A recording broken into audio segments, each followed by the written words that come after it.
kepala kita berdoa kepada Tuhan. Kami mengucap syukur kepadamu ya Tuhan. Pada malam hari ini ada kesempatan bagi kami boleh mendengarkan firman-Mu. Isilah hati kami supaya hati kami dapat disegarkan, dipuaskan oleh kebenaran firman Tuhan.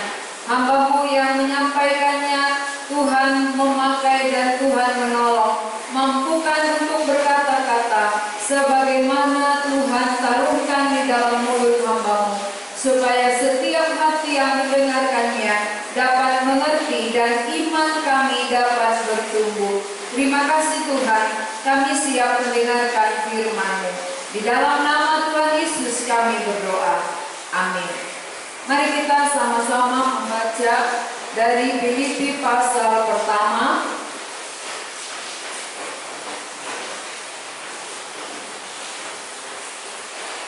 Filipi pasal 1 ayat 3 sampai 11. Kita akan baca dalam bentuk responsorial. Filipi pasal 1 ayat 3 sampai 11. Saya baca ayat ganjil, kita semua baca ayat genap. Aku mengucap syukur kepada Allahku setiap kali aku mengingat kamu. Dan setiap kali aku berdoa untuk kamu semua, aku selalu berdoa dengan sukacita. Aku mengucap syukur kepada Allahku karena persekutuanmu dalam berita Injil, mulai dari hari pertama sampai sekarang ini. Akan hal ini aku yakin sepenuhnya, yaitu Dia yang memulai pekerjaan yang baik di antara kamu akan meneruskannya sampai pada akhirnya pada hari Kristus Yesus. Memang sudahlah sepatutnya aku berpikir demikian akan kamu semua, sebab kamu ada di dalam hatiku. Oleh karena kamu semua turut mendapat bagian dalam kasih karunia yang diberikan kepadaku, baik pada waktu aku dipenjarakan maupun pada waktu aku membela dan meneguhkan berita Injil. Allah adalah saksiku betapa aku dengan kasih mesra Kristus Yesus merindukan kamu sekalian. Dan inilah doaku, semoga kasihmu makin melimpah dalam pengetahuan yang benar dan dalam segala macam pengertian, Sehingga kamu dapat memilih apa yang baik, supaya kamu suci dan tak cacat menjelang hari Kristus. penuh dengan buah kebenaran yang dikerjakan oleh Yesus Kristus untuk memuliakan dan memuji Allah. Saudara-saudara yang dikasihi oleh Tuhan, kapankah kita biasanya bersyukur dalam doa kita? Saat situasi bagaimanakah kita biasanya bersyukur? Nah, tentu ketika situasi aman, berhasil, ada sesuatu yang kita dapatkan, kita bersyukur kepada Tuhan. Sebagai contoh, ketika seorang ibu hamil, dia menantikan anaknya lahir. Nah, waktu dia mengandungnya, banyak kesulitan, banyak penderitaan terjadi, dia alami. Dan ketika dia melahirkan anaknya juga, dia melahirkan di dalam kesulitan dan penderitaan. Tetapi apa yang membuat dia bersyukur? Tentu ketika dia melihat ada bayi yang lahir, ada anak yang lahir ke tengah-tengah keluarga, membuat ada ucapan syukur. Lalu Paulus di sini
sedang melayani mereka.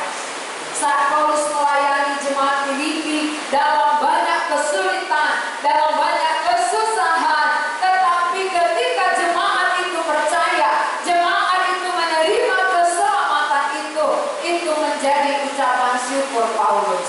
Paulus dapat bersyukur, Paulus dapat bersuka cita di dalam doanya setiap kali dia mengingat jemaat Filipi, saudara. Dan bukan hanya sebatas itu, dia bukan hanya bersyukur ketika jemaat percaya dan diselamatkan, tetapi kita melihat bahwa jemaat Filipi yang sudah selamat ini, mereka tahu apa tugas mereka. Mereka mengerti bahwa mereka bukan hanya mendapat keuntungan saja, mendapat keselamatan dari pemberitaan Paulus, tapi sesudah mereka diselamatkan, ada hati yang diperbaharui oleh Tuhan, hati yang mengerti tujuan dengan jelas untuk apa aku diselamatkan. Kenapa Tuhan mempertemukan hamba-Nya dengan mereka? Mengapa Paulus bertemu dengan orang-orang Filipi sehingga mereka bisa mendengar berita keselamatan? Mereka bisa menerima Injil yang menyelamatkan jiwa mereka. Mereka tahu bahwa itu satu hal yang sangat berharga, satu hal yang sangat penting di dalam kehidupan jemaat Filipi. Karena mereka mengerti betapa berharganya apa yang sudah mereka dapat, maka mereka pun bersekutu untuk itu. Saudara-saudara yang dikasihi oleh Tuhan, saudara yang sudah menerima anugerah keselamatan, kita harus menyadari betapa besar anugerah yang diberikan Tuhan kepadaku. Lalu untuk apakah itu? Apa tujuan Tuhan memberikan anugerah yang besar? Bukan berarti, oh aku sudah mendapat anugerah, aku untung, ya selesai. Aku diberi keselamatan jiwa, sudah. Tidak sebatas itu. Jemaat Filipi ketika sudah mendapat keuntungan dari keselamatan jiwa mereka, mereka memikirkan keselamatan orang lain. Mereka memikirkan jiwa-jiwa yang lain. Maka mereka ikut bersekutu. Jadi salah satu yang membuat Paulus bersyukur adalah mengingat bagaimana jemaat Filipi yang tidak memikirkan diri sendiri, tapi mereka bersekutu untuk berita Injil. Satu hati mereka, jemaat bersatu hati, sesama jemaat, dan satu hati dengan hamba-Nya Rasul Paulus memberitakan Injil. Saudara yang dikasihi Tuhan, inilah harapan Tuhan kepada kita, harapan Tuhan kepada setiap orang yang sudah menerima anugerah keselamatan itu. Bukan untuk keuntungan pribadi, tapi orang yang sudah mendapat untung, dia bisa memikirkan keuntungan dari orang lain. Inilah yang dipikirkan oleh jemaat Filipi. Mereka bersatu hati, mereka satu tujuan dengan hamba Tuhan yang sudah melayani mereka. Seringkali kita, saudara, lupa apa yang sudah kita terima. Kita lupa bagaimana hamba-Nya melayani kita, bagaimana hamba Tuhan memperkenalkan Injil Yesus Kristus kepada kita. Sehingga sesudah mendapatkan itu, kita tidak memikirkan orang lain. Tapi kita melihat di sini bahwa jemaat Filipi tidak mau berdiam diri. Jemaat Filipi tidak memikirkan diri sendiri, tidak mau mendapat keuntungan sendiri. Setiap orang yang menerima Injil, setiap orang yang menerima pribadi Yesus, dia sudah mendapat yang termahal dalam hidupnya. Dia sudah mendapat keuntungan besar. Tetapi orang yang telah mendapat keuntungan besar tidak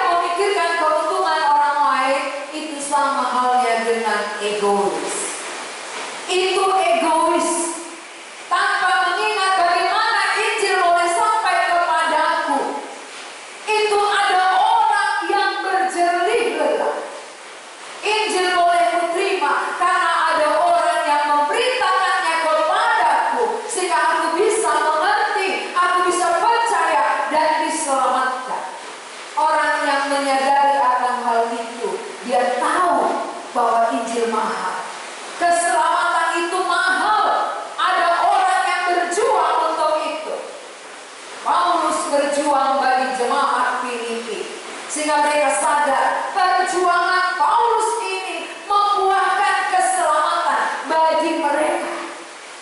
Dan apa yang mereka dapatkan, mereka hargai.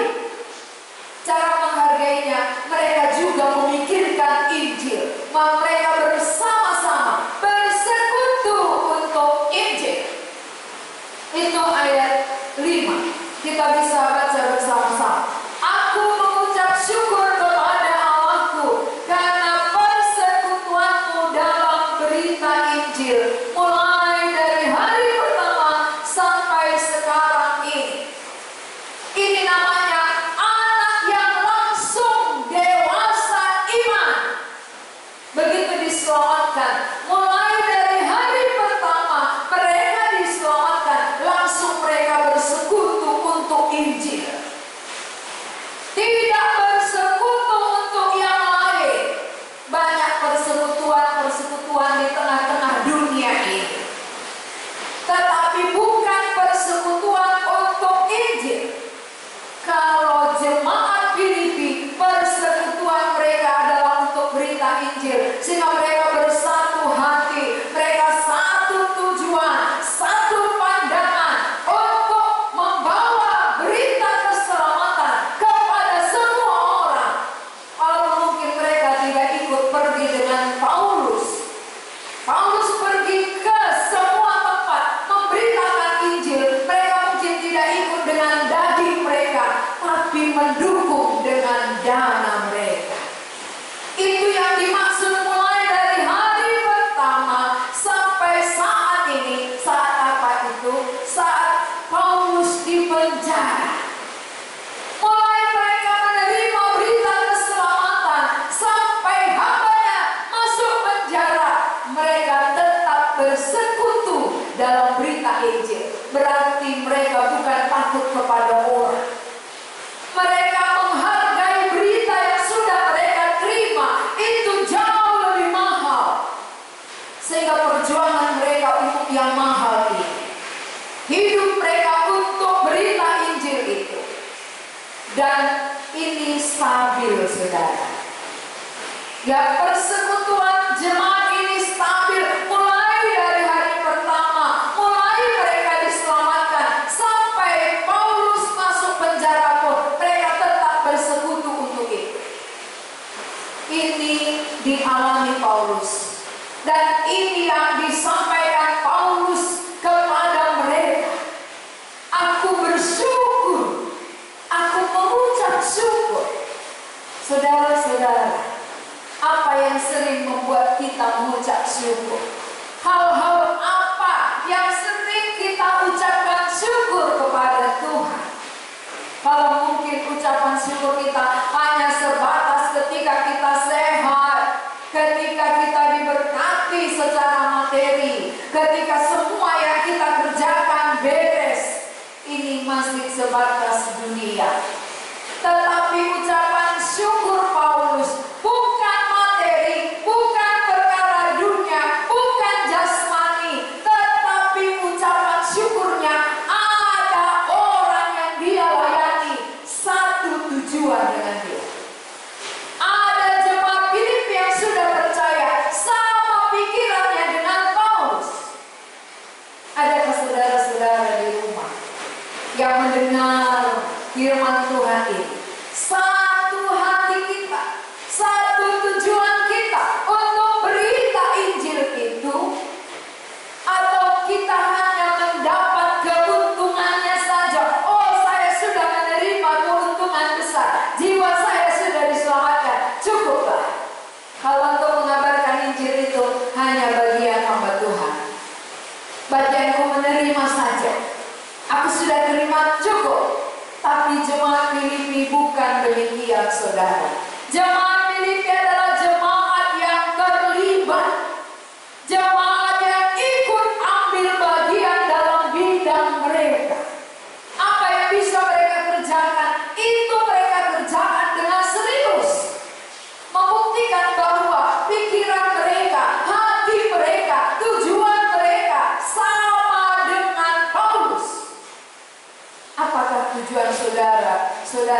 diselamatkan.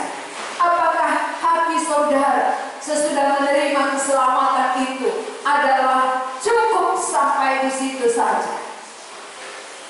Mari kita pikirkan diri kita, sejak kapan aku merasa bahwa yang kuterima ini adalah hal yang paling berharga dalam hidupku, sehingga yang berharga ini aku mau bagikan kepada orang lain. Aku sudah mendapat kasih karunia, sehingga aku mau orang lain pun menerima kasih karunia. Kalau aku tidak bisa pergi seperti Rasul Paulus, apa yang bisa kulakukan? Apa yang bisa kukerjakan supaya Injil itu bisa sampai ke ujung dunia ini? Ini hati orang yang mau mengasihi Tuhan, hati orang yang tahu berterima kasih kepada Tuhan yang sudah menyelamatkan dirinya.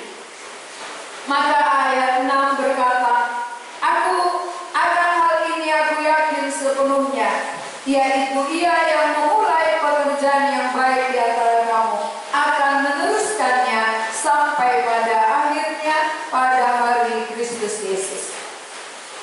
Aku yakin, kata Paulus, bahwa apa yang Allah sudah mulai di dalam jemaat ini, apa yang baik, Allah yang mulai. Dan Allah yang memulai akan meneruskannya sampai akhirnya. Kalau Allah yang sudah mulai melakukan yang baik, maka Allah yang sama akan meneruskannya. Apa yang baik yang sudah saudara kerjakan? Hal baik apa yang sudah saudara lakukan sejak menerima keselamatan? Sudahkah ada yang kita lakukan? Hal apakah yang sudah kita pikirkan bersama-sama? Kalau sudah ada yang baik yang kita pikirkan, yang kita lakukan, maka Allah akan teruskan itu. Lalu hal baik apakah yang dilakukan jemaat Filipi? Kita lihat Filipi pasal 4 ayat 15 dan 16. Dikatakan bahwa kamu sendiri tahu juga, hai orang-orang Filipi, pada waktu aku baru mulai mengabarkan Injil, ketika aku berangkat dari Makedonia, tidak ada satu jemaat pun yang mengadakan perhitungan hutang dan piutang dengan aku selain daripada kamu. Karena di Tesalonika pun kamu telah 1-2 kali mengirimkan bantuan kepadaku. Itu artinya pekerjaan baik yang dimulai oleh jemaat Filipi adalah menolong Paulus dalam pengabaran Injil dengan dana mereka. Mereka menolong melalui dana, sehingga waktu Paulus melayani ke jemaat Tesalonika pun jemaat Filipi ikut membantu. Inilah yang dikatakan oleh Tuhan, oleh Paulus, bahwa jemaat ini bersekutu untuk berita Injil. Paulus pergi, mereka dukung dengan dananya. Gak mungkin pergi ngabarkan Injil tanpa dana, saudara. Saudara sudah beriman saat ini karena ada dana dulu untuk bisa pergi menjumpai saudara. Tanpa dana gak mungkin. Maka Paulus ketika mengabarkan Injil ada dukungan, ada topangan. Ini namanya bersatu hati. Satu memberitakan melalui mulutnya, satu mendukung melalui dananya, satu mendukung dengan doanya. Ini bekerja sama. Apa yang ada pada kita, kita bisa lakukan itu. Apa yang dikaruniakan oleh Allah kepada kita, kita bisa kalau memang hati kita untuk Injil. Tapi kalau hati kita bukan untuk Injil, banyak alasan. Banyak alasan kita buat. Saudara yang dikasihi Tuhan, perbuatan baik itu banyak jenisnya. Contohnya yang terjadi pada zaman kita sekarang. Saat situasi ekonomi masyarakat, ekonomi jemaat sulit oleh karena ada virus. Di situ ada orang, saudara-saudara kita memerlukan bantuan, maka dibuat donasi. Adakah hati kita digerakkan Tuhan untuk ikut ambil bagian? Atau kita hanya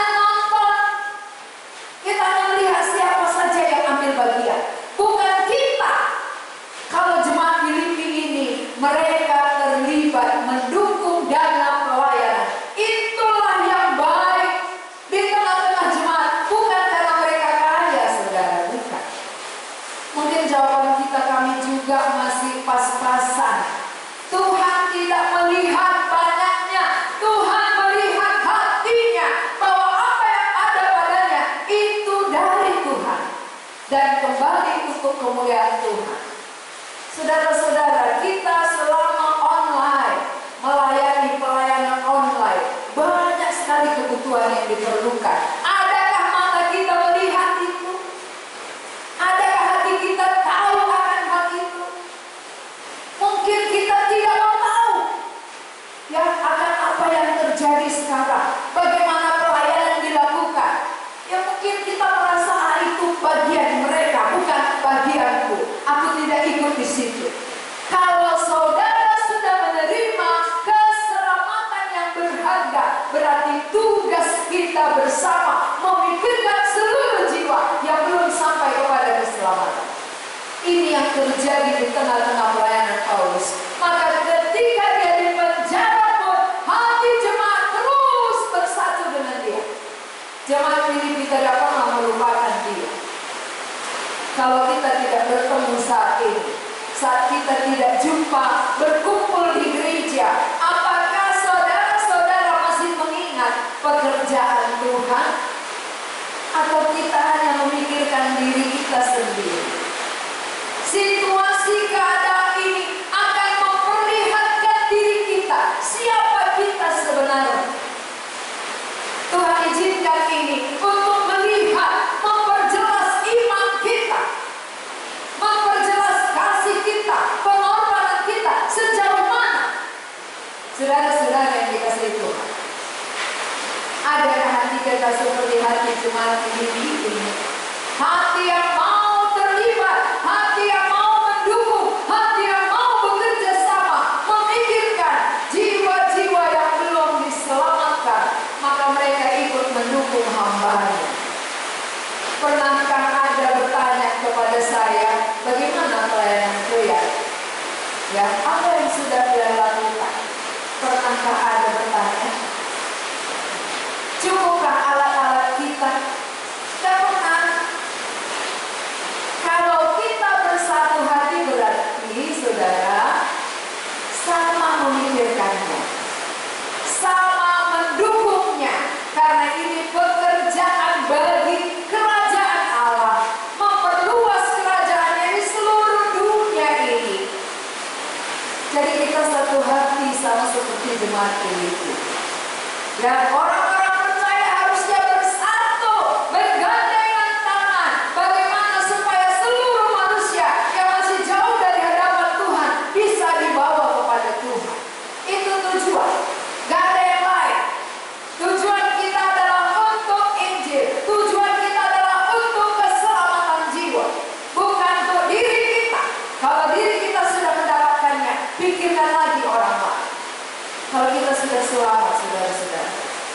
Jadi, ucapan syukur Paulus ini benar-benar dari dalam hatinya. Kenapa? Karena walaupun dia di penjara, tetapi ada anak yang sudah dia layani ikut memikirkan. Berarti bukan dia sendiri yang memikirkan pekerjaan Tuhan, tapi bersama dengan anak-anak yang sudah dia layani. Semua orang percaya yang sudah diselamatkan bersekutu untuk itu. Mari kita pilih hati kita. Bersekutukah kita untuk berita Injil, atau kita bersekutu untuk yang lain? Ini saatnya kita mengevaluasi diri kita, kerohanian kita, iman kita. Sejauh manakah hatiku untuk Injil? Kalau hatiku untuk Injil, apa buktinya? Kalau hatiku untuk Injil, apa yang kulakukan? Apa yang kubuat? Adakah saudara memikirkan dalam situasi seperti ini apa yang bisa kita lakukan untuk menolong banyak jiwa? Mereka menjerit di dalam dosanya. Inilah kesempatan, inilah waktu yang tepat. Karena tidak sibuk dengan semua pekerjaan, ada waktu untuk mendengar Injil. Ada waktu untuk belajar mengenal Tuhan. Siapa yang memberitakannya? Siapa yang memperkenalkan kepada mereka? Bagian kita. Itu bagian saudara dan bagian saya yang sudah diselamatkan. Kita bertugas bersama-sama untuk itu. Nah, yang berikut Paulus katakan bahwa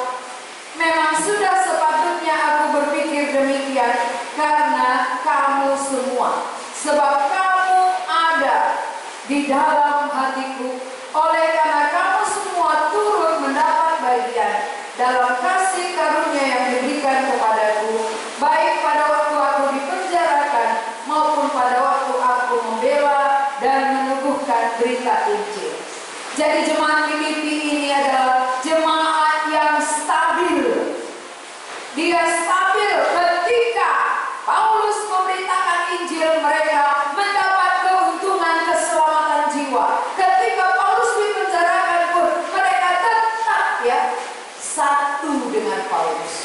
Mereka tidak melupakan, itulah bapaknya, itulah orang tuanya yang memberitakan Injil kepada mereka, membuat mata rohani mereka terbuka, sehingga waktu bapak rohaninya mengalami kesulitan di penjara, mereka giat mendukungnya, bukan malah meninggalkannya, tetapi mereka bersekutu untuk berita Injil, bersatu hati untuk menolong Paulus yang sedang dipenjara.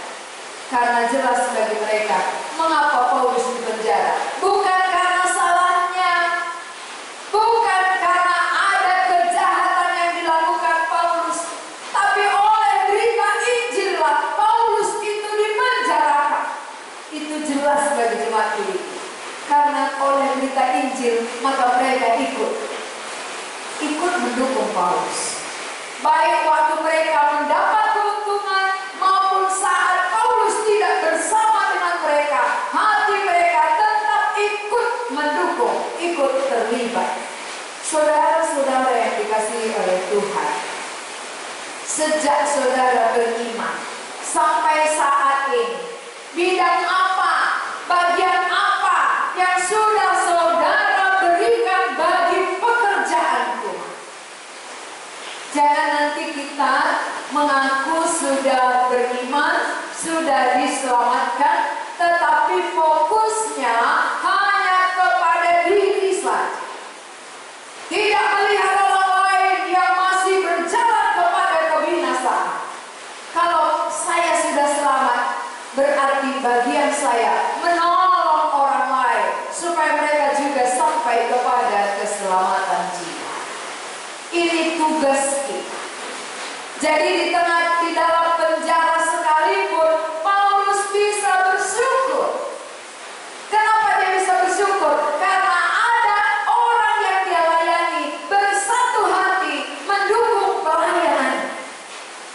Tujuannya tercapai. Tujuan Paulus bagaimana Injil boleh diberitakan, Injil boleh disampaikan kepada semua orang. Lalu sekarang ada jemaat yang sudah percaya, bersyukur. Yang percaya ini adalah orang-orang yang giat, bersekutu juga memikirkan Injil. Ini sukacita Paulus, ini ucapan syukur Paulus. Ucapan syukur saudara di mana? Dalam hal apa kita sering mengucap syukur?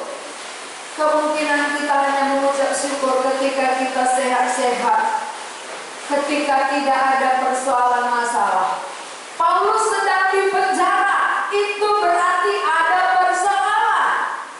Tapi persoalannya disebabkan oleh Injil, maka dia bersyukur. Walaupun dia dipenjarakan oleh karena Injil, tetapi ada orang yang dia layani memikirkan Injil, tujuannya tercapai. Itulah ucapan syukurnya. Berarti saudara-saudara yang dikasihi Tuhan, mengapa kita kurang mengucap syukur? Karena tidak jelas tujuan kita.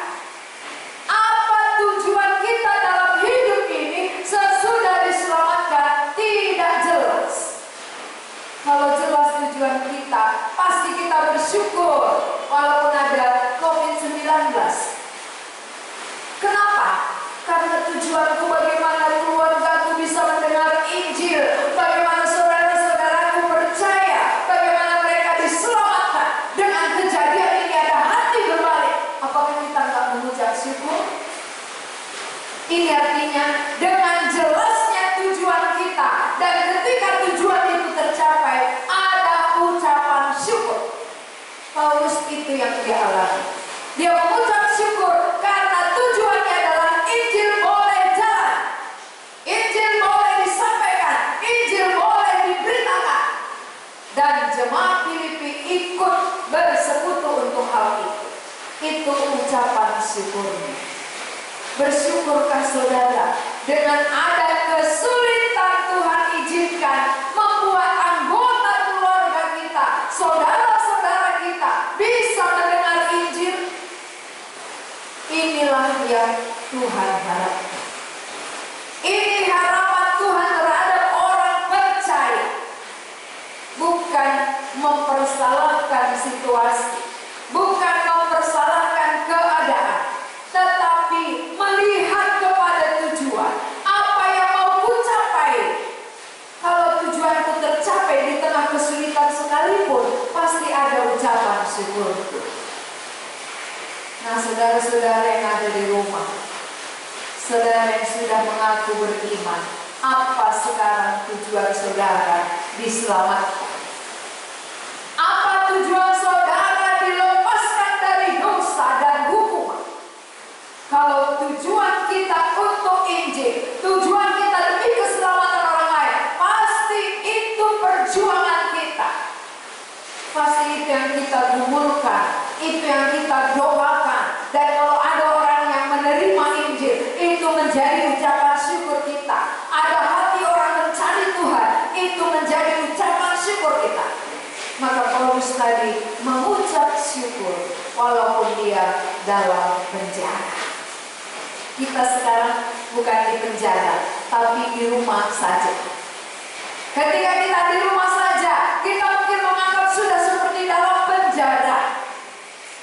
Paulus dalam penjara dia tidak merasa berat, karena ada tujuan yang jelas, dan tujuan itu terlihat di dalam jemaat Filipi yang dia layani, yang dia kasihi. Mereka tidak hidup untuk diri sendiri, tapi mereka bersatu dengan Paulus, memikirkan jiwa orang lain. Bagaimana supaya orang lain diselamatkan? Mari kita bersama-sama, saudara. Mari kita bersatu hati, punya tujuan yang jelas, punya satu tujuan. Kalau jelas tujuan kita untuk Injil, maka adapun kesulitan kita bisa bersyukur oleh karena melihat tujuan itu tercapai. Bayangkan, selama belum ada COVID-19, jarang orang tua berkumpul dengan anak-anaknya. Jarang satu keluarga berkumpul lengkap. Tapi dengan adanya ini kita bisa berkumpul, kita bisa banyak waktu untuk membicarakan firman Tuhan, untuk bisa menyampaikan isi hati Tuhan. Ini ucapan syukur yang sangat dalam. Bersyukurkan saudara akan hal itu. Kalau kita nggak bersyukur, berarti kemana pandangan kita, kemana tujuan kita. Kalau pandangan dan tujuannya adalah Injil, maka segala cara bisa dipakai Tuhan untuk membuat keluarga kita sampai itu menjadi ucapan syukur. Ingat bagaimana Tuhan Yesus membiarkan 2000 ekor babi mati demi menyelamatkan 2 jiwa. Ini ucapan syukur. Kenapa? Segala cara dipakai Tuhan menyelamatkan jiwa, oleh karena jiwa itu lebih mahal daripada 2000 ekor babi. Jiwa saudara lebih mahal daripada harta saudara. Jiwa saudara lebih mahal daripada pekerjaan saudara. Jiwa jauh lebih mahal, sehingga jiwa yang dilihat Paulus. Apakah jiwa yang saudara lihat saat ini? Atau keadaan yang menghantui pikiran kita? Kalau mata kita tertuju kepada tujuan adalah untuk jiwa, pasti semua keadaan situasi yang membawa jiwa berbalik kepada Tuhan itu menjadi ucapan syukur. Kalau saya itu ucapan syukur saya.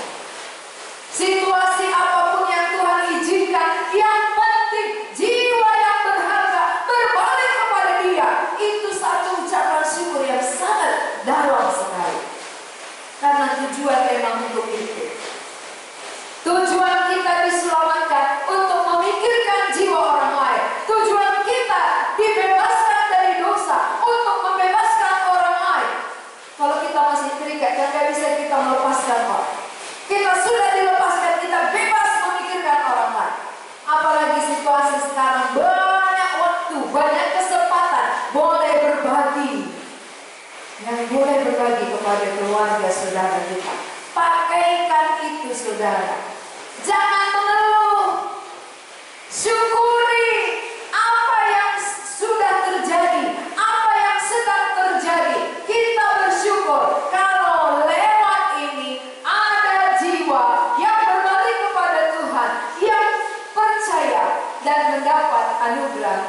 keselamatan.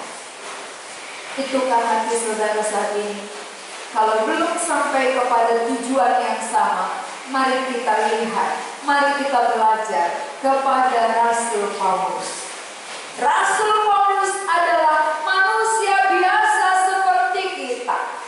Dia punya kelemahan, kekurangan, tetapi karena ada tujuan yang jelas, ini membuat dia bersyukur. Mungkin kita jarang bersyukur karena tujuan itu kurang jelas. Tujuan masih sama-sama. Kalau sudah jelas, semua situasi kita syukuri. Terima kasih Tuhan, situasi kesulitan ini kami bawakan ke hadapan-Mu. Biarlah hati yang mengalami kesulitan mencari Tuhan, berbalik kepada Tuhan. Inilah waktunya, inilah kesempatan. Waktu berkumpul dengan keluarga, inilah kesempatan berbagi, menceritakan pengalamanku kepada anggota keluargaku, kepada saudara-saudara. Inilah yang menjadi renungan kita malam hari ini, supaya masing-masing kita memikirkan, sudahkah jelas tujuanku? Kalau tujuan masih sama, tujuan bercabang-cabang, membuat kita nggak bisa bersyukur. Tapi kalau jelas tujuan seperti Rasul Paulus di penjara sekalipun, dia bersyukur mengingat jemaat Filipi yang sudah percaya, yang hatinya juga untuk Injil. Berarti kalaupun dia mati, ada yang meneruskan Injil. Itu menjadi ucapan syukur. Hatinya adalah hati Injil. Hati saudara hati apa?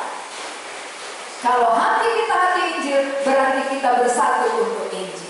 Mari kita bersatu, mulai memikirkannya, bergandengan tangan untuk Injil. Kenapa? Karena dunia ini pasti lenyap, Injillah yang kekal selama-lamanya.